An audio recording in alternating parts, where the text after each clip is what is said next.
Eto na yung araw nung nag-check out na kami sa hotel at pauwi na kami ng Pilipinas. Paalam na Disneyland Hollywood Hotel and paalam na Hong Kong. Ang babait ng mga staff dito, pati yung taxi driver na nasakyan namin. Tinulungan nila kami magkarga ng aming mga bagayan. Of course, tinulungan din nila kami magtimbang. So nalaman ko nga na excess baggage kaya nagbayad na ako online bago pumunta ng airport. And ayan, this is the moment of truth na babalik na kami sa aming lupang sinilangan. Char! Kala mo naman ang tagal na wala. So thank you and bye-bye Disneyland. So from the hotel, papunta sa Hong Kong International Airport, ang travel time is around 20 minutes na nambilis lang. And ayun, nadaanan nga namin yung cable car, yung sinakyan namin nung nakaraan. Tapos andito na kami agad. And eto, tinuturo nung driver. Ito daw yung Terminal 2. Magkakaroon na ng bagong Terminal 2 sa Hong Kong.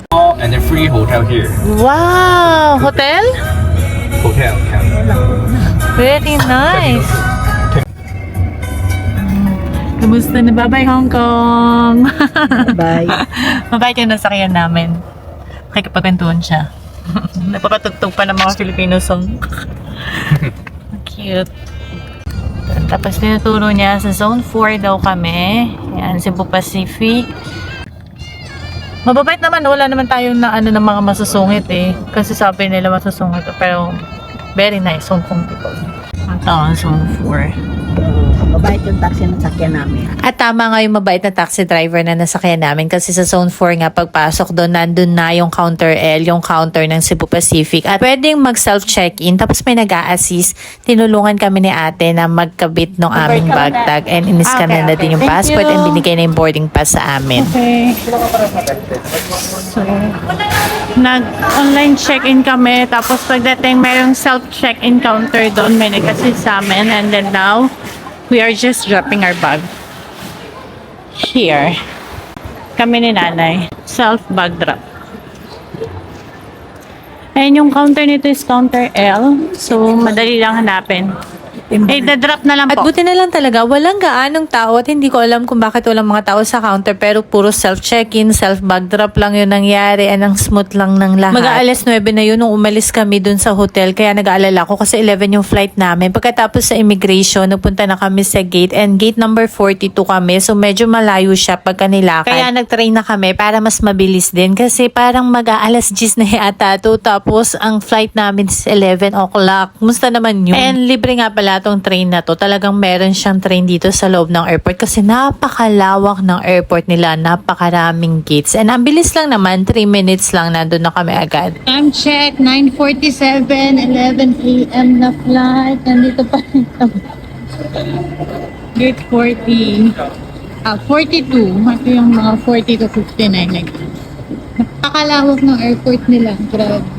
Pagdating namin dito sa gate, nag-expect ako na baka nagpasakay na o di kaya naman baka late na kami kasi usually di ba 1 hour before ng flight nagpapasakay na sila pero hindi, sarado pa yung counter and saktong 11 sila nagbukas. And of course, dahil may kasamang bata, group 1 ulit kami kaya nakasakay kami agad.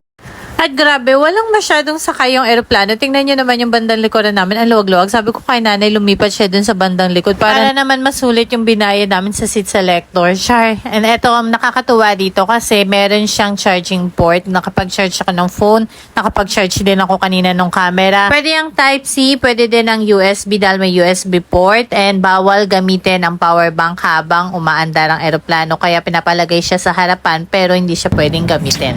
Di pala naka-record. Sabi ko kasi sa kanya, we are going back to the Philippines. We are going back to being poor. Wala na tayong pera kasi we spent a lot in Hong Kong. Ayun yun na daw mag-Hong Kong.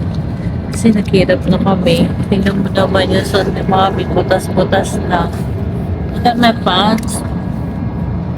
See? Kinubera na. Ano? After 2 hours na biyahe, touchdown Philippines! Madam, welcome back. Madam, welcome back po. Madam, welcome back po sa Pilipinas.